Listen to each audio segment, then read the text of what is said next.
माई सीटी NEET channel YouTube पे आप सर्च करें और चैनल को प्लीज़ सब्सक्राइब जरूर करें। सीटी नीट चैनल। हेलो गाइस, तो आज के इस वीडियो में हम लोग 12th physics 12th chapter number 2 कौन सा chapter, electrostatic potential and capacitance, स्थिर वैद्युत विभव तथा धारिता का पूरा इसमें देखेंगे। कुछ थ्योरी पोर्शन देख लेंगे और काफ़ी क्वेश्चन देखेंगे एक वीडियो में। तो आप लोग वीडियो को लास्ट तक ज़रूर देखिए। वीडियो को लास्ट तक देखेंगे तो आप लोग का ये क्लियर हो जाएगा कि कैसे क्या है, और बीच बीच में अच्छी अच्छी पॉइंट आपको बताई जाएगी। तो वीडियो को आप लोग क्या देखना है, वीडियो को डाउनलोड करके नहीं देखना है, डाउनलोड नहीं करना है। पहले फर्स्ट पे तो ये जान लीजिए, डाउनलोड करने से जो यूट्यूब की पॉलिसी होती है वो गड़बड़ हो जाती है, क्योंकि व्यूज जाता नहीं है और आप लोग डाउनलोड कर लेते हैं तो वीडियो फ्रीज हो जाती है, चैनल दिक्कत में आ जाती है। तो वीडियो को डाउनलोड नहीं करना है फर्स्ट पे, और सेकंड क्या, वीडियो को पूरा कंप्लीट देखना है, ये भी जान लीजिए। तो चलिए क्वेश्चन को शुरू करते हैं। क्वेश्चन के शुरू करने से पहले ये बता दे रहा हूँ, काफ़ी स्टूडेंट यह कह रहे हैं कि पीडीएफ मुझे चाहिए। तो जिस भी स्टूडेंट को पीडीएफ चाहिए वो व्हाट्सएप ग्रुप ज्वाइन कर लें और वहाँ से संपर्क करें। संपर्क कैसे क्या करेंगे, व्हाट्सएप ग्रुप पे संपर्क करेंगे, कुछ इसकी पेड लगेगा, पेड मतलब पैसा लगेगा, तब आपको पीडीएफ प्रोवाइड की जाएगी। तो पैसा कितना लगेगा सब आपको बताया जाएगा। तो आप उस पर व्हाट्सएप ज्वाइन करके पूछ सकते हैं, जिस स्टूडेंट को भी चाहिए, कंपलसरी नहीं है, आपकी मर्ज़ी। चलिए हम लोग देखते हैं इलेक्ट्रोस्टैटिक पोटेंशियल क्या है। तो ये देख लीजिए, विद्युत धारिता तथा आवेश वितरण, electrical capacitance and sharing of charge. तो कैपेसिटेंस क्या है, अब ये देख लीजिए, काफ़ी बार ये एकदम फार्मूला समझिए रटा होना चाहिए, ये फार्मूला एकदम रटा होना चाहिए। किसी चालक की विद्युत धारिता उस आवेश के बराबर होती है जिसका विभव एकांक से बड़ा है। तो Q = CV। Q क्या होता है, चार्ज होता है। काफ़ी बार क्वेश्चन यही पूछता है कि मुझे चार्ज बताइए, चार्ज पूछता है। तो अगर चार्ज पूछता है तो ये कैपेसिटेंस और वोल्टेज देता है, कैपेसिटेंस दे देता है और वोल्टेज दे देता है।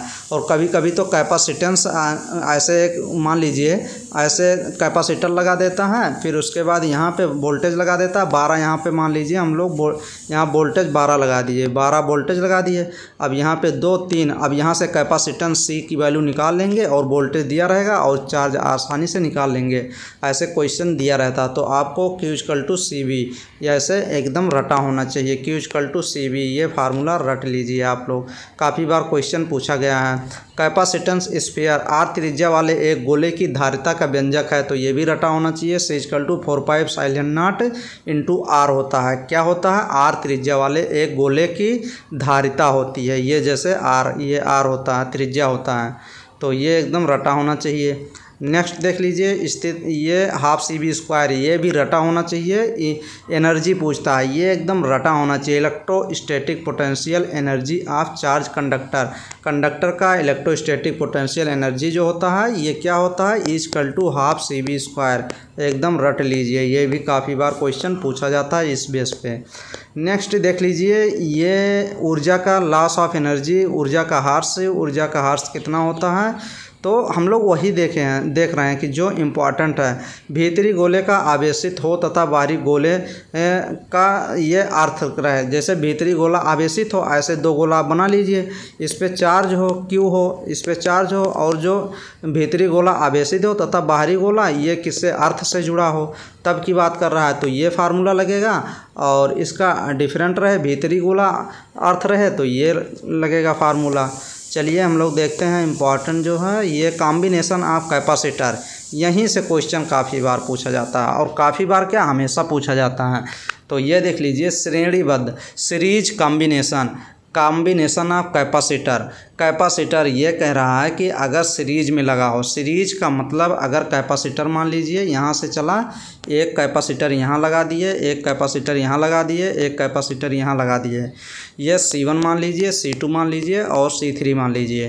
तो ये सीरीज में लगी है कैपेसिटर। और तो अगर सीरीज में लगा रहेगा तो अगर हम लोग कैपेसिटेंस इक्विवेलेंट कैपेसिटी निकालेंगे, C नेट हम लोग निकालेंगे, तो ऐसे निकालेंगे, C नेट निकालेंगे तो 1/C1 1/C1 plus 1/C2 plus 1/C3, तो 1/C3 ऐसे निकालेंगे। जैसे ये फार्मूला देख लीजिए दिया गया है, तो 1/C इक्विवेलेंट ये फार्मूला दिया गया है, तो ये फार्मूला एकदम रट लीजिएगा। नेक्स्ट में अगर पैरेलल कॉम्बिनेशन में कैपेसिटर लगा है, जैसे मान लीजिए पैरेलल की बात क्या कर रहा है, जैसे यहाँ एक कैपेसिटर लगा है, फिर उसके बाद आप जाएंगे यहाँ देख लीजिए ऐसे करके ये ऐसे कर दिया गया, यहाँ एक कैपेसिटर लगा दिया गया, फिर उसके बाद यहाँ से एक ऐसे निकाल के फिर ऐसे, फिर यहाँ से एक कैपेसिटर लगा दिया, फिर ये तीनों साथ में मिलके ऐसे कर दिए, मतलब तीनों कैपेसिटर किस में हो, पैरेलल में हो। तब आपका फार्मूला क्या होगा, पैरेलल में अगर रहेंगे तो ये देख लीजिए सी नेट का फार्मूला ऐसे होगा C1 plus C2 plus C3, ये होगा फार्मूला। ये देखिए दिया भी गया है, तो ये पैरेलल में रहेगा। तो ये तो आप लोग कैसे याद करेंगे, चलिए कंसेप्ट बता देते हैं कैसे याद करना है। तो अगर ये किसकी बात करेगा, कैपेसिटर की, ऐसे लिख लीजिए कैपेसिटर की बात करेगा, CAPA कैपा CITOR। अगर कैपेसिटर की बात करेगा तो सीरीज यहाँ लिख लीजिए, कैपेसिटर में पैरेलल में कौन सा फार्मूला लगता है, पैरेलल में जोड़ देते हैं। जोड़ क्या देते हैं, ये जोड़ देते हैं। कैपेसिटर अगर पैरेलल में लगा होगा तो formula C net C1 plus C2 plus C3, ये फार्मूला आप अपनाएंगे। तो ये भी आप लोग नोट डाउन कर लीजिए। कैपेसिटर हो CAPA कैपा CITOR, कैपेसिटर का केस हो या स्प्रिंग का केस हो या फिर बल्ब का केस हो, ये फार्मूला तीनों में सेम लगेगा। कैपेसिटर हो, स्प्रिंग हो या बल्ब हो, तीनों के केस में फार्मूला सेम लगेगा, सीरीज और पैरेलल में। तो अब आप लोग एकदम भूलना नहीं है। तो ये फार्मूला पे काफ़ी क्वेश्चन पूछे जाते हैं। कभी कभी रेजिस्टेंस देता है तो रेजिस्टेंस में इसी फार्मूले का जस्ट अपोजिट हो जाता है। जैसे रेजिस्टेंस अगर पूछ लेगा तो उसमें जो होता है उसमें पैरेलल में जुड़ जाता है। यहाँ पैरेलल में कैपेसिटर में पैरेलल में क्या, पैरेलल में ऐड होता है, और यहाँ पे रेजिस्टेंस में पैरेलल में, जब पैरेलल में रहेगा तो C1 हो जाएगा। ऐसे R नेट निकालेंगे तो ऐसे हो जाएगा 1/R1, तो इसका उल्टा कर देंगे ऐसे हिसाब से। कंफ्यूज नहीं होना। नेक्स्ट चलिए हम लोग क्वेश्चन देखते हैं। यदि समरूप विद्युत क्षेत्र Z अक्ष के अनुरूप हो तो समविभव क्या होगा, XY होगा। ऑप्शन नंबर फर्स्ट ही करेक्ट हो जाएगा। नेक्स्ट, प्रत्येक R त्रिज्या तथा Q आवेश से आवेशित 8 छोटे बूंदों को मिलाकर एक बड़ा बूंद बनाया जाता है, तो बड़े बूंद की स्थितिज ऊर्जा प्रत्येक छोटे बूंद की तुलना में कितनी होगी, तो 32 गुना होगी। तो ऑप्शन नंबर फर्स्ट करेक्ट हो जाएगा।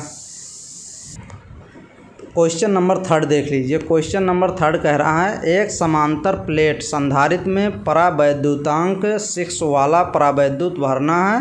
प्लेटों के बीच की दूरी कितनी गुनी कर देने पर धारिता पूर्वोत्तर बनी रहती है, तो 6 गुनी करने पे। नेक्स्ट क्वेश्चन 4, एक गोलीय चालक आविष्ट किया जाता है, इसके केंद्र पर वैद्युत क्षेत्र की तीव्रता होगी, तो ये 0 हो जाती है। अगर किसी गोलीय चालक आविष्ट किया जाता है तो उसके केंद्र पर वैद्युत क्षेत्र की तीव्रता 0 होती है, 0 होती है। नेक्स्ट, समांतर प्लेट संधारित्र के प्लेटों के बीच परावैद्युत पदार्थ डालने पर संधारित्र की धारिता क्या होगी, तो वो बढ़ती है। समांतर प्लेट संधारित्र अगर है तो उसके बीच अगर परावैद्युत पदार्थ डालने पे तो उसकी जो संधारित्र धारिता होती है वो बढ़ने लगती है। नेक्स्ट क्वेश्चन नंबर 6 देख लीजिए। एक एकाकी चालक के लिए निम्न में से कौन अनुपात अचर है, तो कौन सा अनुपात अचर है, कुल आवेश अपान विभव। फर्स्ट ऑप्शन ही करेक्ट होगा इस क्वेश्चन का। नेक्स्ट क्वेश्चन नंबर 7 देख लीजिए। कह रहा है कि वैद्युत क्षेत्र में किसी द्विध्रुव को घुमाने में किया गया कार्य होता है, तो इसमें किया गया कार्य जो है फर्स्ट ऑप्शन वर्क डन होता है, ME 1 - cos थीटा होता है। तो ऑप्शन नंबर कौन सा, फर्स्ट ऑप्शन करेक्ट हो जाएगा। नेक्स्ट क्वेश्चन नंबर, यदि समरूप विद्युत क्षेत्र x अक्ष की दिशा में विद्यमान है तो समविभव क्या होगा, तो इसका क्वेश्चन का ऑप्शन देख लीजिएगा। ये क्वेश्चन थोड़ा करेक्शन है, ये क्वेश्चन छोड़ दीजिए आप लोग 8 नंबर। नेक्स्ट क्वेश्चन नंबर 9, ये भी क्वेश्चन करेक्शन है, ये भी क्वेश्चन छोड़ दीजिए। 10 नंबर क्वेश्चन देखिए। 10 नंबर क्वेश्चन 5 माइक्रोफैराड धारिता वाले संधारित्र को 20 किलोवाट तक आवेशित करने में आवश्यक ऊर्जा का मान कितना होगा? तो 1 किलो जूल होगा। ऑप्शन नंबर फर्स्ट ही करेक्ट हो जाएगा। नेक्स्ट क्वेश्चन नंबर 11, यदि दो आवेशों की दूरी बढ़ा दी जाए तो आवेशों के विद्युतीय स्थितिज ऊर्जा का मान क्या होगा? तो बढ़ भी सकता है और घट भी सकता है। तो ऑप्शन नंबर डी करेक्ट हो जाएगा। नेक्स्ट क्वेश्चन नंबर ये देखिए 12 नंबर, किसी संधारित्र की धारिता व्युत्क्रमानुपाती होती है, किसके इन्वर्सली प्रोपोर्शनल होती है? व्युत्क्रमानुपाती होती है। तो ऑप्शन नंबर बी करेक्ट हो जाएगा। क्वेश्चन काफ़ी बार पूछा गया है। प्लेटों के बीच माध्यम की परावैद्युता।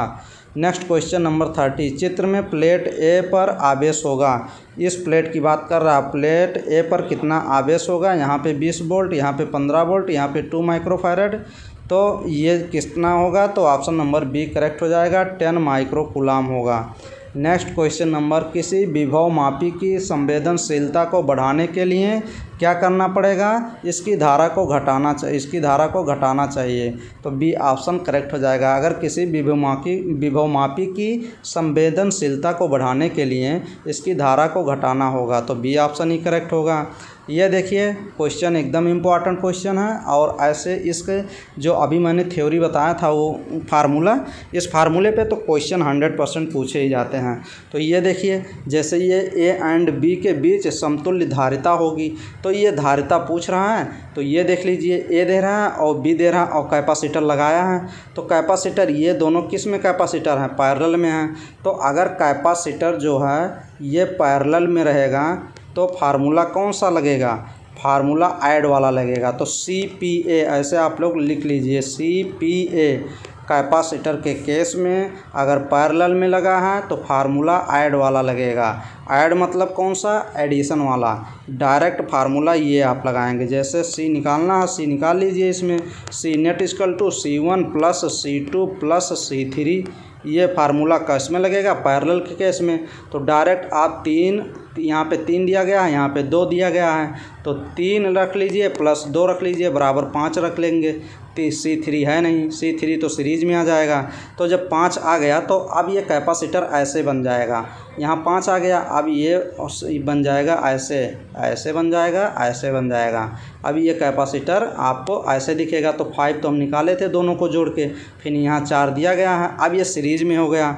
अब जब सीरीज में हो गया तो आप अब ये फार्मूला ये लगाएंगे, C net equal to 1/C1 plus 1/C2। अब 1/C1 कितना है? 5 है और C2 कितना है?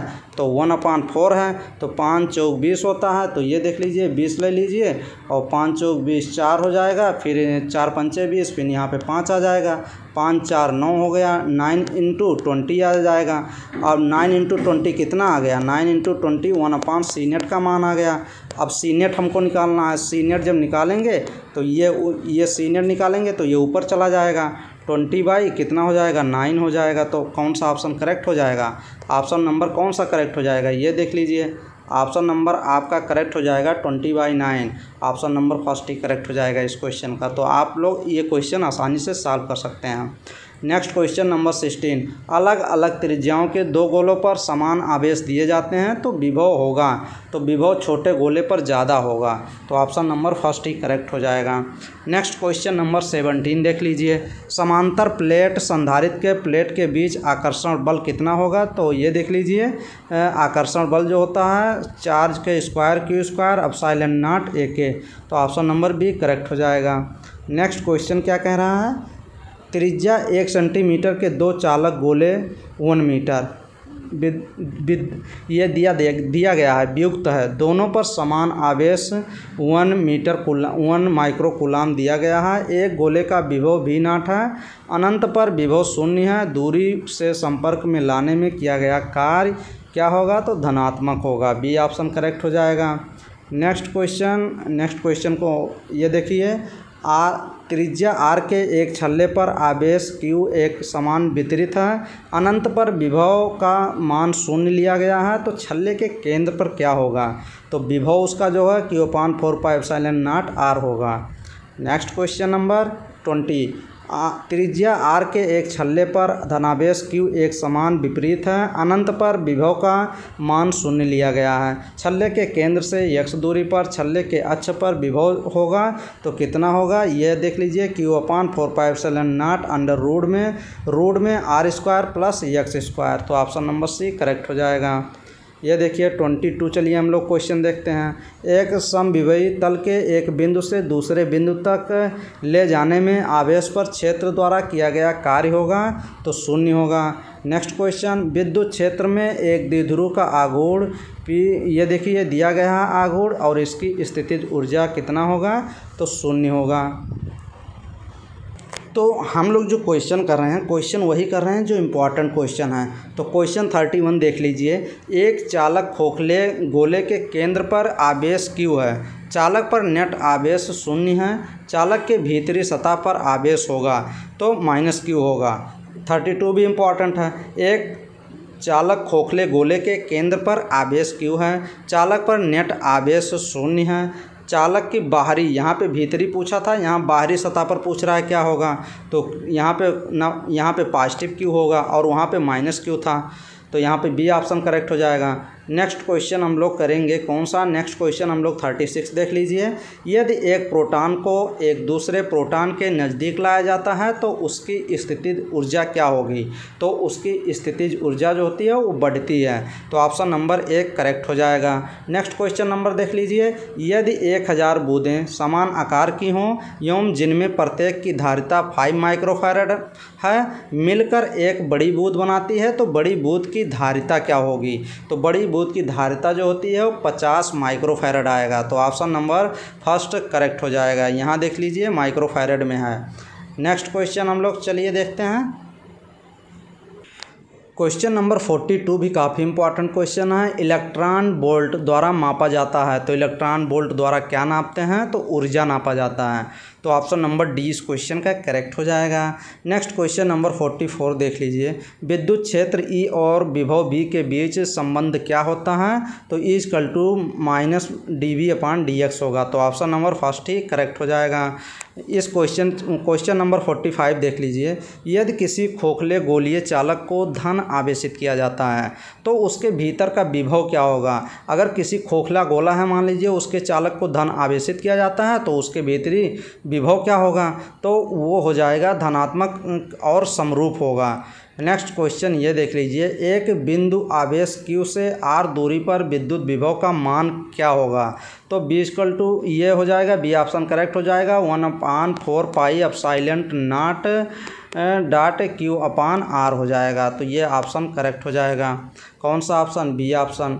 नेक्स्ट क्वेश्चन नंबर, विद्युतीय विभव की बीमा क्या है, तो विद्युतीय विभव की बीमा क्या है, तो ऑप्शन नंबर फर्स्ट करेक्ट हो जाएगा। mL² T-3a-1 ये करेक्ट हो जाएगा। ऑप्शन नंबर फर्स्ट विद्युतीय विभव की बीमा। नेक्स्ट क्वेश्चन नंबर हम लोग करेंगे 49 नंबर क्वेश्चन। 3 संधारित्र जिनमें प्रत्येक की धारिता C है, श्रेणी क्रम में लगे हैं, मतलब सीरीज में लगा है, ऐसे लगा है, ऐसे फिर ऐसे फिर ऐसे, तो तीनों लगे हैं, तो 3 लगे हैं, श्रेणी क्रम में जोड़े गए हैं। परिणामी धारिता का मान क्या होगा, तो सी ऑप्शन करेक्ट हो जाएगा, C/3 हो जाएगा।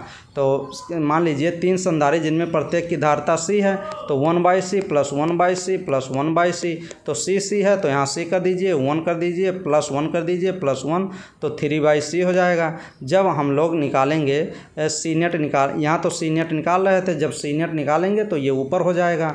C नेट हम लोग कंप्लीट निकालेंगे तो क्या हो जाएगा, ये हो जाएगा C/3 हो जाएगा। तो ऑप्शन नंबर कौन सा, C तो करेक्ट होगा। एकदम क्वेश्चन है, गलत नहीं करना है, ऐसे क्वेश्चन मैं करा भी चुका हूँ। तो चित्र में प्रदर्शित परिपथ में A एंड B बिंदुओं के बीच विभवांतर, यहाँ विभवांतर पूछ रहा है क्या होगा, तब ये क्वेश्चन जब सॉल्व करेंगे तो 10 भी आ जाएगा। नेक्स्ट क्वेश्चन हम लोग नेक्स्ट क्वेश्चन कौन सा देखेंगे। Next question number 54। यदि इलेक्ट्रॉन का द्रव्यमान m तथा उस पर आवेश E हो लिया जाता है और यदि यह विरामावस्था से B वोल्ट विभवांतर होकर गुजरे तो इसकी ऊर्जा क्या होगी, तो ऊर्जा जो इलेक्ट्रॉन वोल्ट जूल होगी। तो ऑप्शन नंबर C करेक्ट हो जाएगा। Next question number 55। यदि 2 सुचालक गोले अलग अलग आवेशित करने के बाद परस्पर जोड़ दिए जाएं तो क्या होगा, तो जब परस्पर दोनों को जोड़ दिए जाएंगे तो दोनों का आवेश जो है वो संरक्षित रहेगा, कंजर्व हो जाएगा दोनों का चार्ज। तो ऑप्शन नंबर बी करेक्ट हो जाएगा।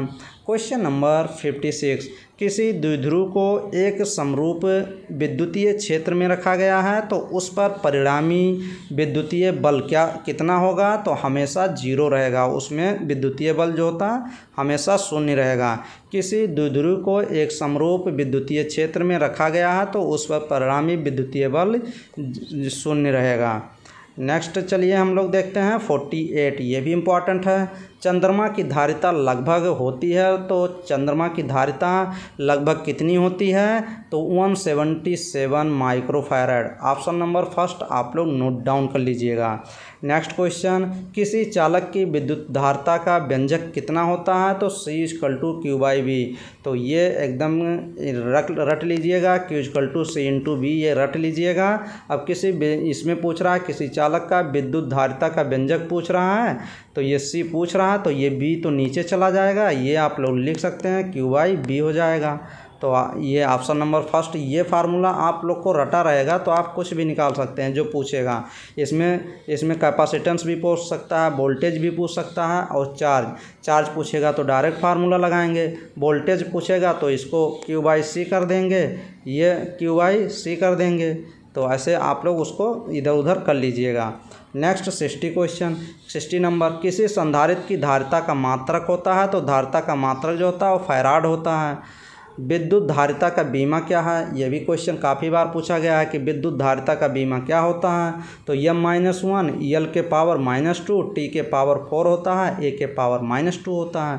तो ऑप्शन नंबर फर्स्ट करेक्ट हो जाएगा। इसका निकालने का ट्री भी है जो कि वीडियो बनी हुई है चैनल पे। आप लोग को पहले पूरा पता रहेगा फार्मूला, फिर आप निकाल पाएंगे। एकदम सिंपल होता है, बट एकदम सिंपल भी नहीं होता। फार्मूला रटा रहेगा तो सिंपल लगेगा, नहीं तो नहीं। नेक्स्ट क्वेश्चन हम लोग देखेंगे 62, वायु में गोलीय चालक की धारिता समानुपाती होती है। किसके समानुपाती होती है? वायु में जो गोलीय चालक की धारिता होती है वो गोले की त्रिज्या के समानुपाती होती है, इसीलिए ऑप्शन नंबर बी करेक्ट हो जाएगा। नेक्स्ट क्वेश्चन नंबर 63, किसी संधारित्र पर आवेश की स्थितिज ऊर्जा का व्यंजक क्या होगा? तो E=1/CV² होगा। ये भी काफ़ी बार क्वेश्चन पूछा जाता है, और ये फार्मूला भी रटा होना चाहिए एनर्जी वाला, 12CV² वाला। तो किसी संधारित्र पर आवेश की स्थितिज ऊर्जा का व्यंजन जो होता है यही होता है। तो ऑप्शन नंबर फर्स्ट करेक्ट हो जाएगा। नेक्स्ट क्वेश्चन नंबर 64 देख लीजिए, दो चालकों के बीच आवेश वितरण क्या होगा? तो ऊर्जा का हार से होता है। दो चालकों के बीच आवेश जो होता है वो ऊर्जा का हानि होता है, इसलिए ऑप्शन नंबर फर्स्ट करेक्ट हो जाएगा।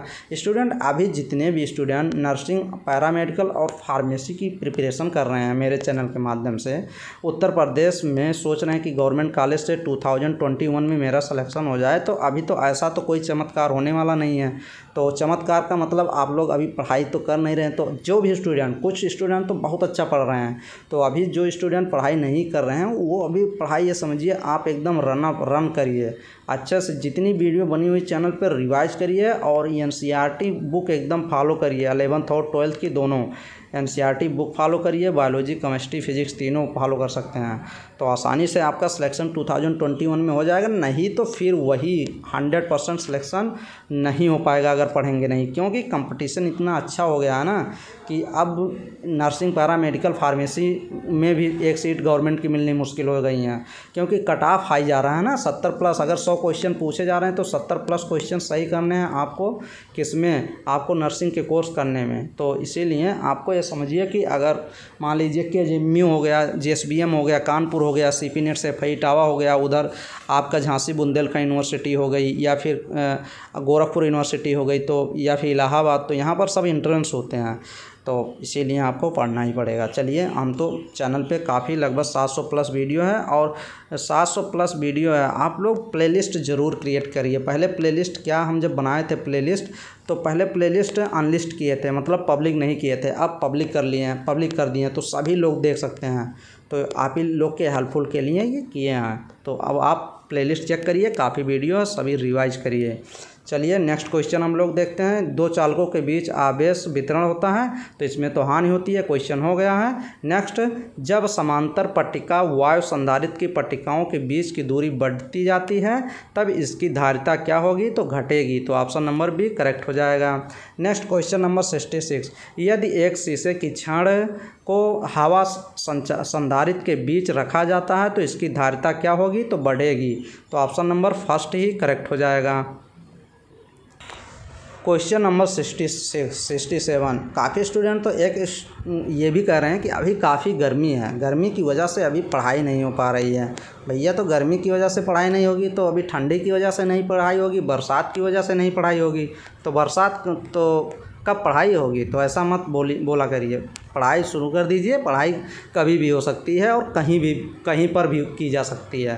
तो पढ़ना तो है ही, अगर कुछ करना है तो पढ़ना है, तो पढ़ाई ज़रूर करिए। पढ़ाई करेंगे तो आसानी से सिलेक्शन भी हो जाएगा।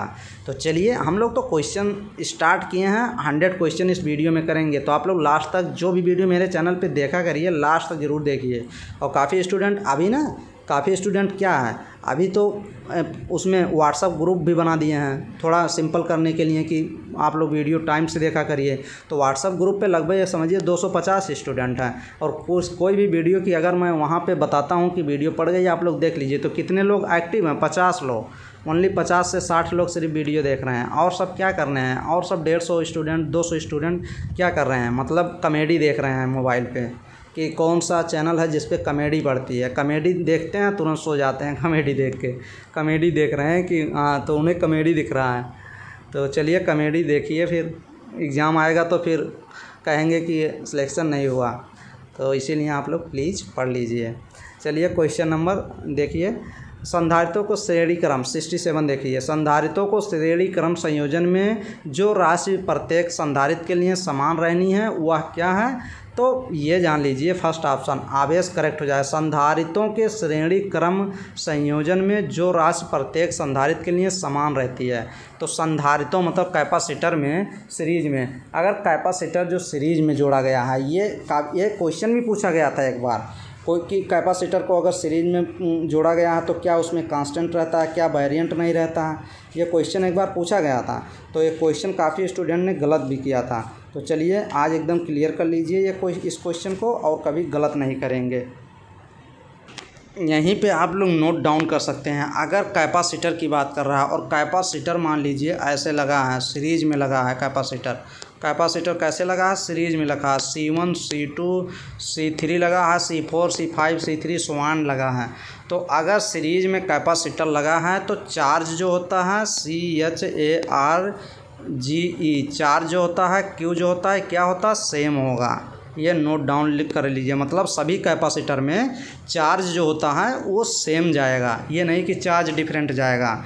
और यहीं पे नोट डाउन कर सकते हैं, अगर कैपेसिटर पैरेलल में लगा है कैपेसिटर, तो हम कैसा क्या होगा, अगर पैरेलल कैपेसिटर लगा है तो पोटेंशियल इसमें सेम होता है, उसमें पोटेंशियल मतलब वोल्टेज सेम होता है, क्या होता है, समान वोल्टेज इसमें बहता है, इसमें भी वोल्टेज सेम आएगा, इसमें भी वोल्टेज आएगा। और अगर सीरीज में लगा है तो चार्ज सेम होता है, ये नोट डाउन करिएगा। जैसे क्वेश्चन देख लीजिए, दिया भी है 68 नंबर क्वेश्चन क्या कह रहा है, संधारित्रों के समांतर संयोजन में जो राशि प्रत्येक संधारित्र के लिए समान रहती हैं, तो क्या समान रहता है, विभवांतर। ये देखिए पैरेलल की बात कर रहा है, संधारित्रों के समांतर संयोजन में जो राशि प्रत्येक संधारित्र के लिए समान रहती है, तो वो तो पोटेंशियल ही होती है, समान रहती है। तो सी ऑप्शन करेक्ट हो जाएगा इसलिए। और नेक्स्ट उसके श्रेणी क्रम में, ये देख लीजिए श्रेणी क्रम में ऐसे लगा है कैपेसिटर, इसकी बात कर रहा है इस क्वेश्चन की, सीरीज में लगा है। तो सीरीज में क्या सेम होता है, सभी कैपेसिटर में चार्ज जो होता है, Q जो होता है, ये क्या होता है, सेम होता है। तो आवेश मतलब फर्स्ट ऑप्शन करेक्ट हो जाएगा। तो ये दोनों क्वेश्चन एकदम रट जाइएगा और नोट डाउन करिएगा। नेक्स्ट क्वेश्चन नंबर 69, अगर आप फिजिक्स लगा रहे हैं, फिजिक्स ये वीडियो अगर देख रहे हैं और अगर आप PHYSICS फिजिक्स का है वीडियो, और अगर ये वीडियो देख रहे हैं और पेन और कॉपी नहीं लिए हैं, आप पेन और कॉपी आप साथ में नहीं लिए हैं, तो आप फालतू में वीडियो देख रहे हैं, कुछ होने वाला नहीं है। क्योंकि आपके पास पेन और कॉपी ज़रूर होना चाहिए, क्योंकि फिजिक्स तो पेन और कॉपी की हो ही नहीं सकती, आप भी जानते हैं। तो पेन और कॉपी के साथ ज़रूर वीडियो देखा करिए। मेरे भी वीडियो तो आप चाहे बायोलॉजी के देखिए, चाहे केमिस्ट्री, चाहे फिजिक्स की, तो ये तीनों वीडियो देखने के लिए आपके पास पेन होना चाहिए और आपके पास कॉपी होना चाहिए साथ में, नोट डाउन, क्योंकि नोट डाउन करना पड़ता है, काफ़ी चीज़ें मैं बताता भी हूँ। चलिए क्वेश्चन देखिए 69। समान धारिता के n संधारितों को पहले समांतर क्रम और फिर श्रेणी क्रम में जोड़ा जाता है। दोनों अवस्थाओं की तुल्य धारिताओं का अनुपात क्या होगा? तो ऑप्शन नंबर सी करेक्ट हो जाएगा, n²। नेक्स्ट क्वेश्चन, 3 संधारित्र जिनमें से प्रत्येक की धारिता c है, समांतर क्रम में जुड़े हैं, उनकी समतुल्य धारिता क्या होगी? तो 3c हो जाएगी, बी ऑप्शन करेक्ट हो जाएगा। नेक्स्ट क्वेश्चन चलिए हम लोग देखते हैं। नेक्स्ट क्वेश्चन कौन सा देखेंगे? क्वेश्चन नंबर जो है वो हम लोग देखेंगे, ये देखिए 76 इम्पॉर्टेंट है। 2 संधारित्र जिनकी धारिताएं C1 C2 हैं, समांतर क्रम में हैं, मतलब पैरेलल में हैं, जुड़े हैं, उनकी समतुल्य धारिता क्या होगी? तो C1 + C2 होगी। ये एकदम रटा होना चाहिए, क्योंकि ये पैरेलल में लगा है। पैरेलल में जब लगे हैं तो ये ऐड वाला आपको लगता है, तो CPA आप याद भी कर सकते हैं। CPA मतलब कैपेसिटर, अगर पैरेलल में होगा तो एडिशन वाला फार्मूला लगाएंगे। एडिशन का मतलब C नेट निकालेंगे अगर, तो C1 + C2 + C3 and so on, तो ये फार्मूला लगाएंगे।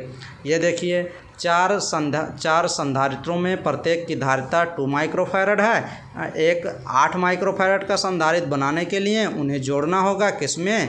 तो बी ऑप्शन करेक्ट हो जाएगा, समांतर क्रम में, पैरेलल में उनको जोड़ेंगे, क्योंकि पैरेलल में ऐड हो जाएगा। Next question number 78। किसी भूयोजित चालक को विद्युत रोधित आवेशित चालक के निकट ले जाने पर बाद वाले चालक की विद्युत धारिता का मान क्या होगा? तो बढ़ेगा, बी ऑप्शन करेक्ट हो जाएगा। Next question number 79। किसी विद्युतीय क्षेत्र में चालक को रखने पर उसके अंदर विद्युतीय क्षेत्र का मान क्या होगा? तो 0 हो जाएगा, ऑप्शन नंबर सी करेक्ट हो जाएगा। नेक्स्ट क्वेश्चन 81 देखिए। 81 नंबर क्वेश्चन कह रहा है 1D ग्राफ जनित्र एक मशीन है जो उत्पन्न करता है, क्या उत्पन्न करता है? कई लाख वोल्ट का विभवांतर उत्पन्न करता है। तो ऑप्शन नंबर सी करेक्ट हो जाएगा। 1D ग्राफ एक मशीन है जो कई लाख वोल्ट का विभवांतर उत्पन्न करता है। नेक्स्ट क्वेश्चन, 2 संधारित्र जिसमें प्रत्येक की धारिता C है, श्रेणी क्रम में जुड़े हैं, मतलब क्या? सीरीज में ये जुड़े हैं, तो सीरीज में जुड़े हैं श्रेणी क्रम में, उनकी तुल्य धारिता कितनी होगी? तो जब ये निकालेंगे तो C/2 हो जाएगा, C ऊपर चला जाएगा, 2 नीचे चला आएगा। ऐसे देख लीजिए 1/C हो जाएगा, तो यहाँ C रखेंगे, वहाँ 1 रखेंगे, और यहाँ पे +1 करेंगे तो 2/C हो जाएगा। जब C नेट निकालेंगे तो C ऊपर चला जाएगा, 2 हो जाएगा, तो C/2 हो जाएगा।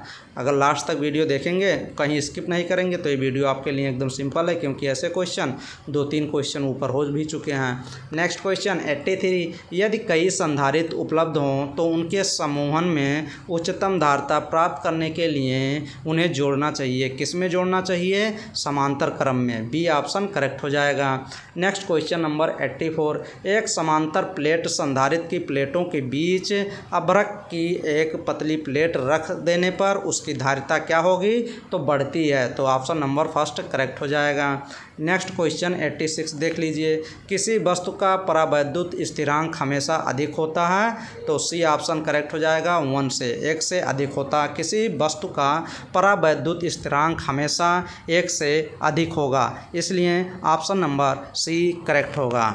Next question number 87। एक समांतर प्लेट संधारित्र 2 परावैद्युत स्थिरांक के तेल में डुबा दिया जाता है, तो दोनों प्लेटों के बीच विद्युतीय क्षेत्र क्या होगा? हाफ के समानुपाती हो जाएगा, मतलब हाफ के डायरेक्टली प्रोपोर्शनल हो जाएगा। नेक्स्ट क्वेश्चन हम लोग कौन सा करेंगे? ये क्वेश्चन 91 करेंगे। वैद्युत क्षेत्र में किसी द्विध्रुव को घुमाने में किया गया कार्य क्या होगा? तो कार्य जो होगा work done ME1 minus cos theta. Option number first correct हो जाएगा। 92 नंबर क्वेश्चन देख लीजिए। यदि संधारित्र की प्लेटों के बीच धातु की एक छड़ घुसा दी जाए तो उसकी धारिता हो जाएगी, उसकी धारिता जो है अनंत हो जाएगा, मतलब इन्फिनाइट हो जाएगी। तो ये ऑप्शन नंबर बी करेक्ट हो जाएगा। नेक्स्ट क्वेश्चन हम लोग 95 देख लीजिए। किसी सूक्ष्म विद्युत द्विध्रुव के मध्य बिंदु से बहुत दूर r दूरी पर विद्युत विभव समानुपाती होगा, किसके? तो हाफ r² के होगा। नेक्स्ट क्वेश्चन प्रभावी धारिता माइक्रो, ये देखिए लास्ट क्वेश्चन, चलिए हम लोग देख लेते हैं। प्रभावी धारिता 5 माइक्रोफैरड को प्राप्त करने के लिए सिर्फ 2 माइक्रोफैरड को कम से कम कितने संधारित्र की आवश्यकता होगी? तो 2 माइक्रोफैरड की कितनी आवश्यकता होगी? 4 की होगी। 5 माइक्रोफैरड अगर हमको प्राप्त करना है के लिए तो 2 माइक्रोफैरड के कम से कम 4 संधारित्र की आवश्यकता होगी, इसलिए ऑप्शन नंबर फर्स्ट करेक्ट हो जाएगा। हम लोग इस वीडियो में 96 नंबर तक क्वेश्चन तक डिस्कस किए हैं, तो आप लोग पूरा वीडियो ज़रूर देखिए। और चैनल पे जितने भी वीडियो हैं आप लोग देखेंगे कि चैनल पे प्लेलिस्ट क्रिएट कर दी गई है।